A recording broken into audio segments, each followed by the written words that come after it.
Hello, everybody. This is John Hope Bryant, founder, chairman, and chief executive officer of Operation Hope, and also Bryant Group Ventures, author of How the Poor Can Save Capitalism, a bestseller, and Love Leadership, the new way to lead in a fear-based world. And certainly what we're living in these days is a fear-based world. Also a bestseller. This is a work day time for a lot of people who are subscribers, so you may not be able to go live. If you do go live, and there are people around the world watching, so different time zones. I'm in Africa, by the way. You do go live, please put your comments down below, and I will respond in real time to you. Otherwise, I'll respond post. So check this out. I'm in Africa. I'm in South Africa with Ambassador Andrew Young. And Mayor Kasim Reed and others. We're celebrating Ambassador Andrew Young's 20th anniversary of his wedding and his really a living legacy of living for something larger and more important than himself. And there's a phrase that they use here in South Africa, it's Ubuntu. Say that, Ubuntu. Say that to your children, Ubuntu, which essentially means I am me because you are you. So let me translate that to my most important leadership lesson. The most important thing that I can say to you about leadership, and hey, Alice Stanley, I think the first time you've joined me in one of these live broadcasts, which is now over 500,000 viewers, by the way. My most important leadership rule at Operation Hope and growing a movement of 5,000 partners in 4,000 inner city schools, 2 million plus clients, $2.5 billion invested in inner city and underserved neighborhoods, really sparking a movement around civil rights. Hey Mary, hey Bridget, hey Trevor, others that are joining in. If you have comments, put them there and I will respond. The most important rule is this. It's a 3-part rule. And I'll repeat this a couple times for those that are joining in late. Hey Tiffany and others joining in. Hey Montego Hawkins, who's just joined. It's a 3-part rule. Tell all your friends. This is the most important rule for leadership in building anything. You ready? Here it goes. Talk without being offensive. This is compliments of Reverend Dr. Cecil Chip Murray, my play father in Los Angeles, California, who pastored First AME Church and really raised me in my spiritual life. Ambassador Andrew Young is my mentor today, as is Quincy Jones and others, and Dr. Dorothy Height. But this man gave me my core foundational beliefs and values. Number 1, talk without being offensive. 2, listen without being defensive. 3, always leave even your adversary with their dignity. I'm going to repeat that, and I want you to write this down. Really, this is like core to any successful life, and I want to tell you why. 1, talk without being offensive. 2, listen without being defensive. 3, always leave even your adversary with their dignity, because if you don't, they'll spend the rest of their life working to make you miserable. It becomes personal. And why does that relate to being here in South Africa? And what does it relate to this phrase, Ubuntu? I am me, which is an African phrase, which means I am me because you are you. Dignity, our work at human dignity, with global dignity, with Crown Prince Haakon of Norway and Professor Pekka Himanen of Finland and the Young Global Leaders of World Economic Forum, the work we're doing in 74 countries. It's all tied to this universal language of human dignity. And why is this so important? I see people all day long who are winning battles and losing wars.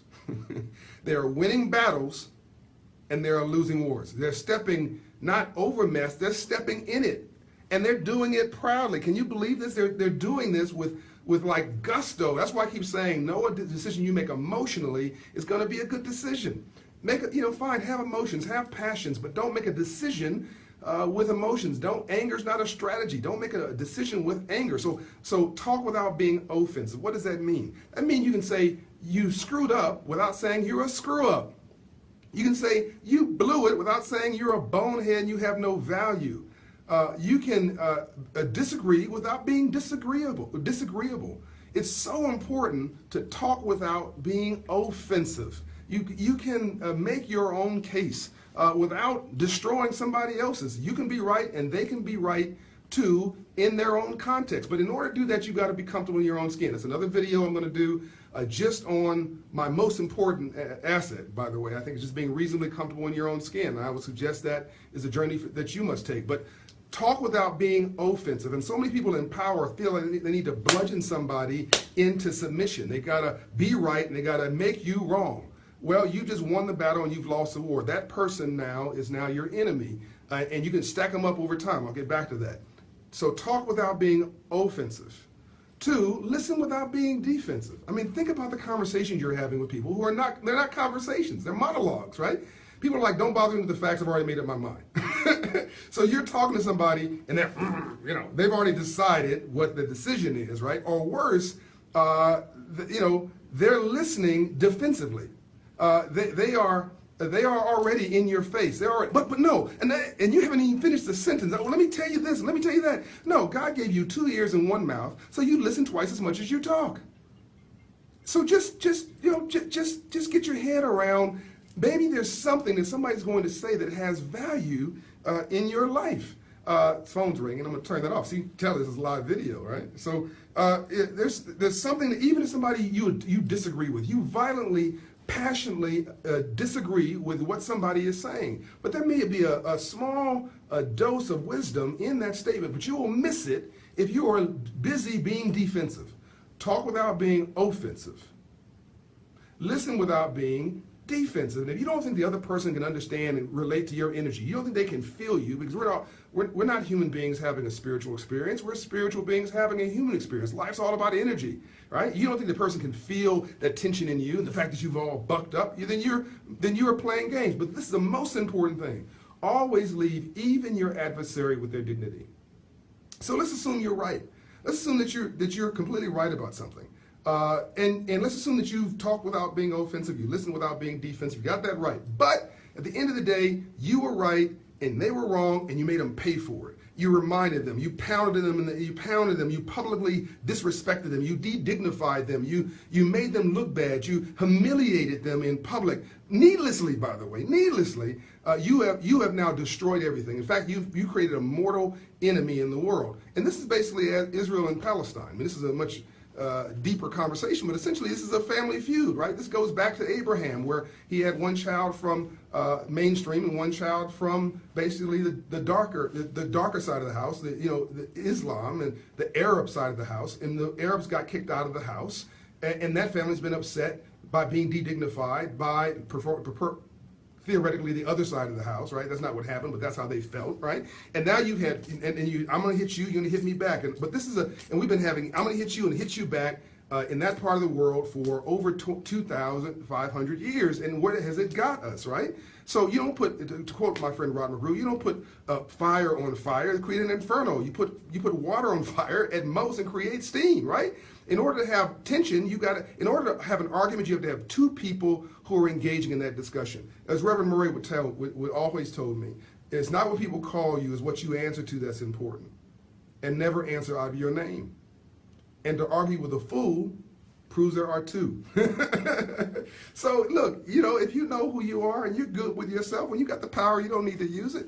Just learn a more gracious way of going about your business and going about your life, and leaving people with some sense of dignity in their life will allow you to come back and have another conversation at another time about something that's really important. But if they get their back up because you offended them, because you've humiliated them, no matter what you say, it will not matter, because now it is personal.